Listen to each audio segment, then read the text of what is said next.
Hi guys, so today we're going to talk about intermolecular forces, or IMFs for short. And intermolecular forces, we would define them as attractions between molecules. So they're not actually a type of bond. They are in between molecules that already have bonds in them. And they are very important in determining the properties of our molecular substances.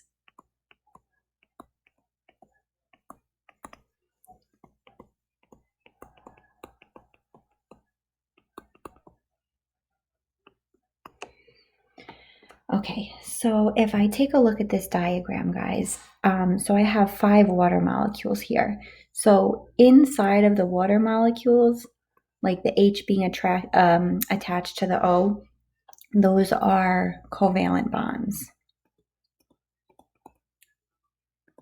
They're inside the molecules. These little dotted lines here that are in between the molecules, these are your IMFs. Okay, so you'll notice that water molecules and all molecules have some sort of attraction to one another. So what we need to know in general about intermolecular forces, and then we'll get into like the specific types, they're weaker than bonds. So you can think of a bond as like holding a molecule together.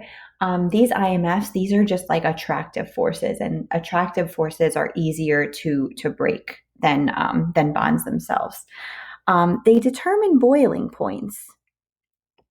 So if you think about taking a liquid and turning it into a gas,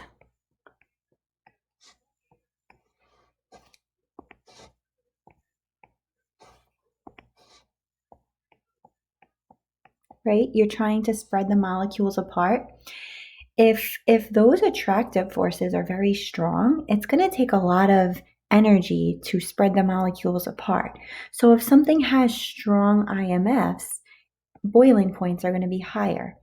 If something has weak IMFs, that means the molecules are not very attracted to each other. So they're going to be easier to separate. Okay, so that's kind of like what we're talking about here. When you melt or boil something, because melting too means you're going from solid to liquid. So you're trying to spread the molecules apart. Whenever you change phase, you're breaking those IMFs, you're breaking up those attractions. And the stronger they are, the harder it is to break. So that relationship can go with melting point as well. When a substance condenses, so now that is, I'm going from being spread out to let me get close together. Now, the closer they get, the more attracted they're going to be together. So IMFs form. So IMFs can form and break just like bonds, but that happens a little bit easier. Okay, so now we're going to talk about the different kinds of intermolecular forces. And the kind of intermolecular force depends on what types of substances you have in your sample. So the first one is called ion dipole attraction. So we've already talked about what it means to be a dipole. A dipole is another name for a polar molecule. So if you have an ion, which is something that has a positive and a negative charge, and you have a polar molecule, they're going to be attracted to each other by ion dipole attractions. Okay, so let's look at this for example. I have a sodium ion in this box here. Now, sodium is one of the ions in table salt. And you guys know that if you take table salt, NaCl, and you put it in water, it dissolves. Something we haven't really talked about yet, and I will show you a simulation when you guys get to class. When sodium chloride dissolves in water, it breaks up into ions. So these little Na pluses, they're floating around in the water by themselves. The Cl minuses are also floating around in the water by themselves. All right. So what happens is, if you think about a water molecule, I have H2O, right? So water is asymmetrical. That means it's a polar molecule. And if I do my partial charges, Hydrogens are partially positive and our oxygens are partially negative.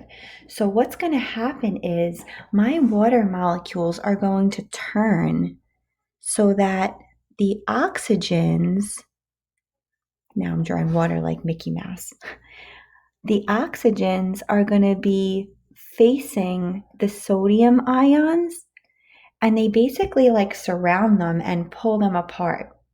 Okay, so why does this happen? Because the partially negative part of the water is attracted to the positive part of the salt. So all the oxygens are going to surround the sodiums and pull them away from the chlorines. And the same things are happening over on the chlorine side, except the water molecules that are surrounding chlorine, it's the hydrogens that are going to be facing the chlorine ion and kind of dragging it away from the sodium ion and making it dissolve. Okay, so this attraction right here is an ion dipole attraction. A polar molecule is attracted to an ion.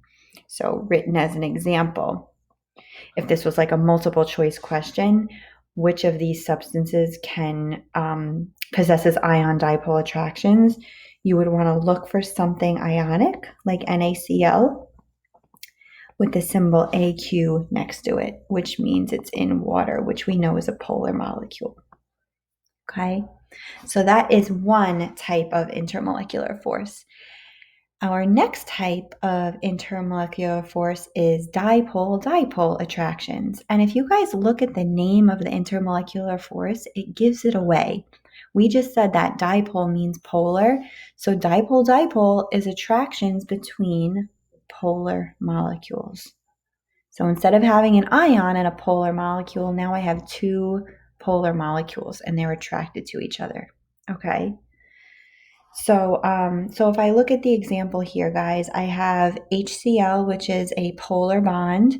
The chlorine side is slightly negative because it has a higher electronegativity. So when these two molecules are together, they're attracted to each other by a dipole-dipole attraction.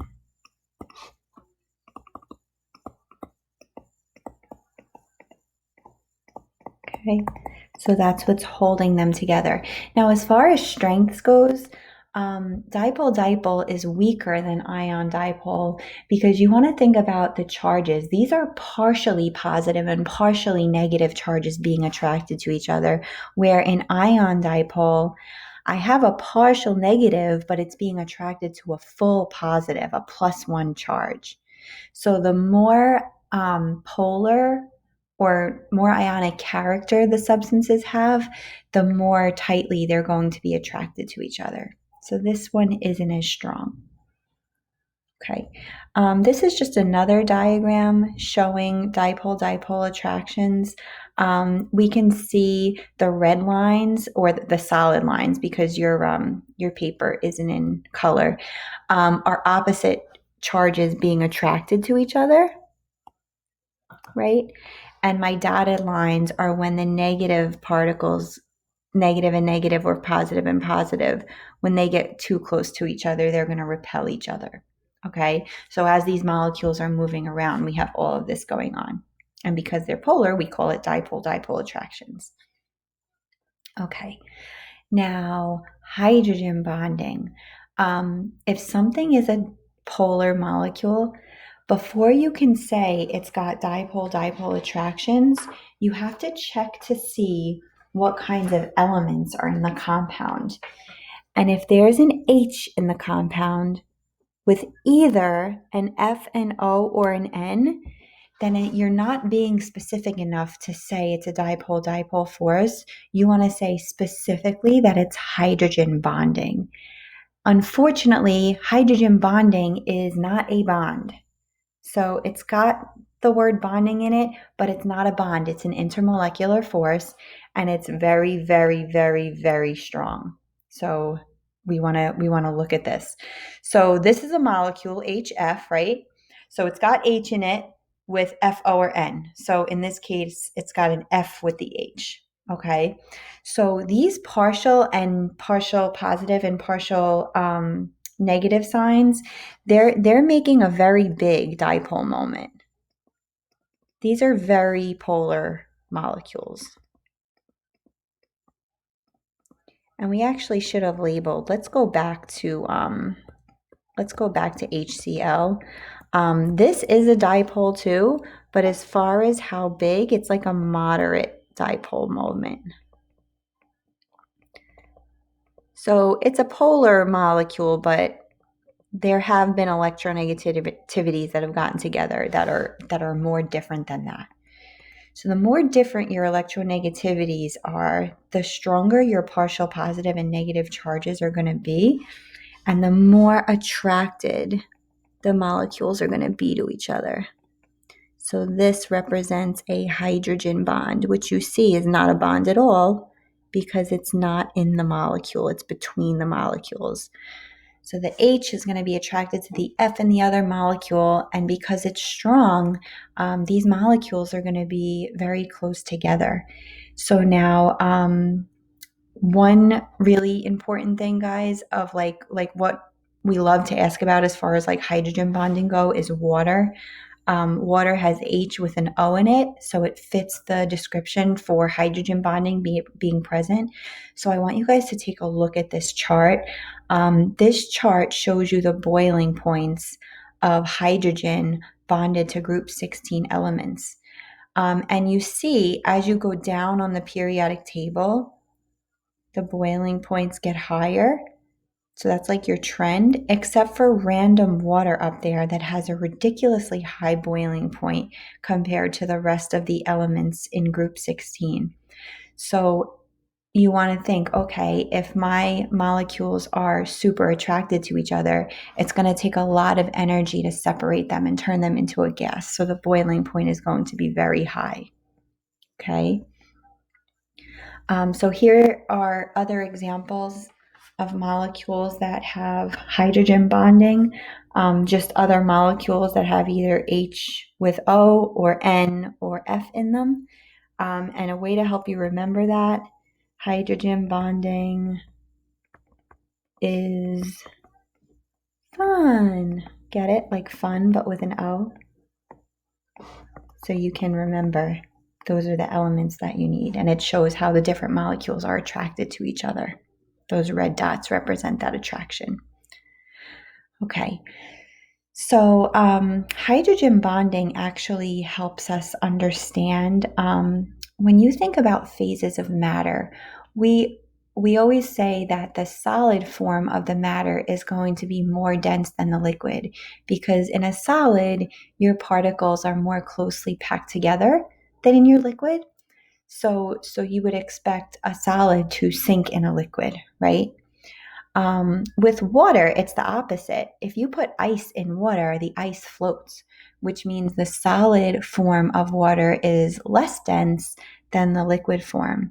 And if you look at this formation here, we see that when water turns to ice and the water molecules like organize themselves, because of their shape, even though hydrogen bonding is going to make the molecules attracted to each other, the shape ends up being in this like cage-like structure where your like charges can't get that close to each other. So when the ice forms, the molecules are not as close together as they are in the liquid phase. So it's less dense, so it floats. So that's kind of cool. Makes water pretty special. Okay, our last type of intermolecular force is called, either you could call them London dispersion forces or van der Waals forces. And these are your weakest type of IMF. So of all four, these are the weakest. That's important. So what's important here, guys, is that the type of molecule is a nonpolar molecule. So now if you think about a nonpolar molecule, that's a molecule that doesn't have a positive or a negative side. So we don't have these opposite charges to be attracting one another. So the attraction is not that strong. Instead, we have the nucleus of one atom, which has a positive charge, attracting the electrons of another atom, which have a negative charge. So there's still some attraction there, but not great, okay? When those attractions happen, an instantaneous dipole forms, which means like for a second, the molecule could have like a slightly positive and a slightly negative side, causing it to be attracted to a molecule next to it. Okay, so factors that affect the strength of van der Waals forces, the closer the molecules are together, the stronger the weak forces can be. You can look at the size of the electrons clouds. So if there's more electrons, the IMFs are stronger. And you can look at mass. If we increase mass, the IMFs are stronger. Okay. Surface area is like if we spread it out, the substance, we make the IMFs weaker. So think about like if you spill a drop of water on your table, right? If you just let the water sit there, it's going to take a really long time to evaporate. But if you take your hand, not like a paper towel that's going to absorb it, if you take your hand and you spread that water droplet out, now you're like taking the molecules and spreading them out. So you're helping to weaken those IMFs and easier to evaporate. So aside from being nonpolar, things that are nonpolar can have different strengths of van der Waals forces based on these factors here. Okay. So an example of that, like a good example, is if I think of group 17 on the periodic table. Group 17 is all diatomic, right? So these are all nonpolar molecules, right? Meaning they all have van der Waals forces between their molecules. But when I look at their phases, fluorine and chlorine are gases, they're far apart. Bromine is a liquid, getting closer together. Iodine's a solid, getting really close together. So how can all of these be nonpolar and have van der Waals forces between them, but have all different phases, have all different melting and boiling points? So as I go down this group, the mass increases, so the IMF strength increases. So iodine has stronger van der Waals forces than fluorine.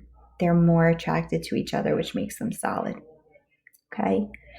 So guys, this is almost our last video. In our next video, which is going to be our last video, we're going to talk more about properties of substances, which really depend on the kind of bonds in that substance, and if it's covalent, the type of IMFs that it has. So for today, this is it, and I'll see you guys tomorrow.